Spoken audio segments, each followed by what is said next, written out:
सोने की चिड़िया की कहानी। कई वर्ष पहले एक सुंदर नगर में एक राजा रहता था। उसके पास एक बहुत सुंदर बगीचा था। बगीचे में एक सेब का पेड़ था जिस पर सुनहरे सेब लगे थे। राजा उस पर उगने वाले सेबों की संख्या को लेकर बहुत सतर्क था। लेकिन एक सुबह एक सेब गायब था। राजा क्रोधित हो गए। उसने माली को पेड़ पर नजर रखने का आदेश दिया। माली ने अपने बड़े बेटे को रात की ड्यूटी पर नियुक्त किया, लेकिन वो आधी रात को सो गया और अगले दिन एक और सेब गायब हुआ। इससे माली क्रोधित हो गया और उसने दूसरे बेटे को अगले दिन के लिए नियुक्त कर दिया, लेकिन वो भी उस रात सो गया और एक और सेब गायब हुआ। माली ने खुद ही पेड़ की देखभाल करने का फैसला किया, लेकिन उसके सबसे छोटे बेटे ने उसे एक मौका देने का अनुरोध किया। उसने उसे देखने की अनुमति दे दी। रात में उसने हवा में तेज आवाज सुनी। उसने देखा कि एक सुनहरी चिड़िया अपनी चोंच से सेब तोड़ रही है। उसने एक तीर चलाया, लेकिन पक्षी उड़ गया और एक सुनहरा पंख धरती पर गिर गया। सुबह यह घटना राजा और उसके मंत्रियों को बताई गई।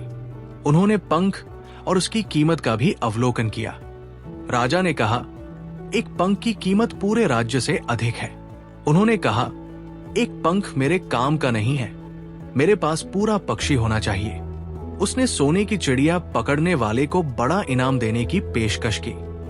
तभी माली के बड़े बेटे ने चिड़िया को पकड़ने का फैसला किया।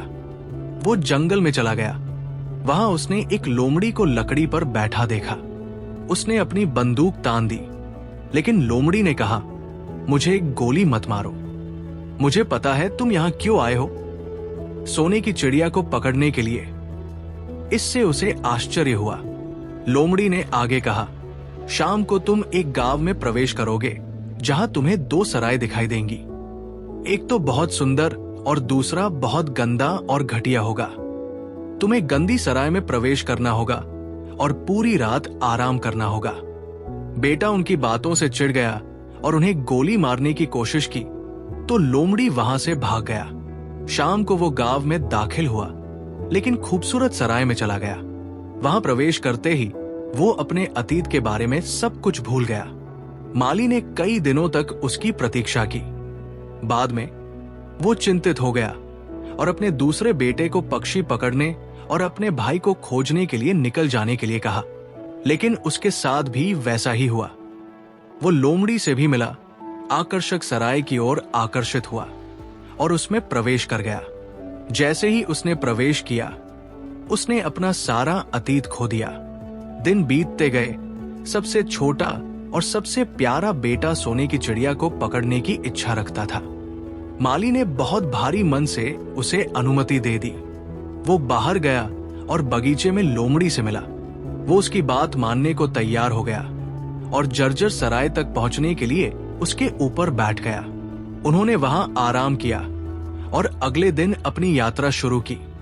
तभी उसकी मुलाकात फिर से लोमड़ी से हुई। लोमड़ी ने कहा, सीधे जाओ, चुपचाप महल में प्रवेश करो, हर कमरे की जांच करें। एक कमरे में आपको एक जर्जर पिंजरे में कैद सुनहरी चिड़िया दिखाई देगी।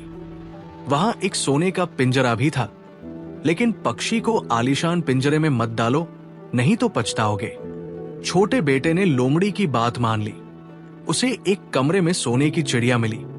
लड़का उसे लकड़ी के पिंजरे में देखकर दुखी हुआ, इसलिए उसने पिंजरा खोलने की कोशिश की, लेकिन अलार्म इतनी जोर से बजा कि सभी सैनिकों ने उसे पकड़ लिया। अदालत ने उसे मरने या राजा के लिए सोने का घोड़ा लाने की दंड दिया। फिर उसने अपनी यात्रा शुरू की और सुनहरे घोड़े की तलाश की। रास्ते में उसकी मुलाकात लोमड़ी से हुई। लोमड़ी ने कहा, यदि तुम मेरे निर्देशों का ठीक से पालन नहीं करोगे तो तुम्हें दंड मिलेगा। सीधे जाओ, तुम्हें एक महल दिखाई देगा, उसमें प्रवेश करो, तुम्हें सोने का घोड़ा मिलेगा। आपको चमड़े की काठी और सुनहरी काठी भी मिलेगी। सुनहरी काठी मत उठाओ, अन्यथा तुम्हें गिरफ्तार कर लिया जाएगा। बेटे ने भी वही रास्ता अपनाया और महल तक पहुंच गया। उसे घोड़ा तो मिल गया, लेकिन उसे ठीक करने के लिए उसने सोने की काठी का इस्तेमाल किया। लेकिन उसे फिर से सैनिकों द्वारा कैद कर लिया गया। उसे या तो मरने या सुंदर राजकुमारी को लाने की दंड सुनाया गया। फिर वो राजकुमारी को लेने निकला। उसे आधी रात को राजकुमारी को लेकर भाग जाना था, लेकिन राजकुमारी ने अनुरोध किया कि उसे एक बार अपने पिता से मिलने की अनुमति दी जाए। दयालु लड़के ने उसे अपने पिता से मिलने की अनुमति दी, लेकिन सैनिकों ने उसे फिर से गिरफ्तार कर लिया। फिर उनके लिए फिर एक शर्त रखी गई। राजा ने कहा कि यदि तुम 8 दिन में पहाड़ी खोद डालोगे तो मेरी पुत्री को ले जा सकते हो। वो राजा के नियमों और शर्तों से सहमत था। उसने काम शुरू किया और उसका दोस्त उसकी मदद के लिए बाहर आया। जल्द ही उसने पहाड़ पूरी तरह से खोद डाला। वो युवक उस सुंदर स्त्री को लेकर महल में पहुंच गया। उसने सुंदर राजकुमारी को दिखाया और सोने का घोड़ा मांगा। फिर वो तेज तर्रार सुनहरे घोड़े पर बैठकर राजकुमारी के साथ सरपट दौड़ा। वो उस स्थान पर पहुंचा जहां उसने सोने की चिड़िया देखी। वो घोड़े से नीचे नहीं उतरा और सोने की चिड़िया लेकर चला गया।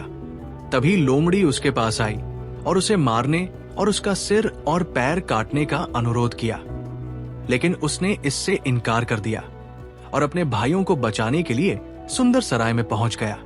फिर वो अपने भाइयों, सोने की चिड़िया, सोने के घोड़े और सुंदर राजकुमारी को लेकर अपने नगर में पहुंचा। राजा ने प्रसन्न होकर उसे सोने का घोड़ा दे दिया। युवा लड़के ने खूबसूरत राजकुमारी से शादी की और हमेशा खुशी से रहने लगा। कहानी की सीख: एक अच्छा काम कभी खोया नहीं जाता, हमें हमेशा इसका इनाम मिलता है। इस कहानी से हमें ये सीख मिलती है कि हमें अपने लक्ष्य पर ध्यान केंद्रित करना चाहिए।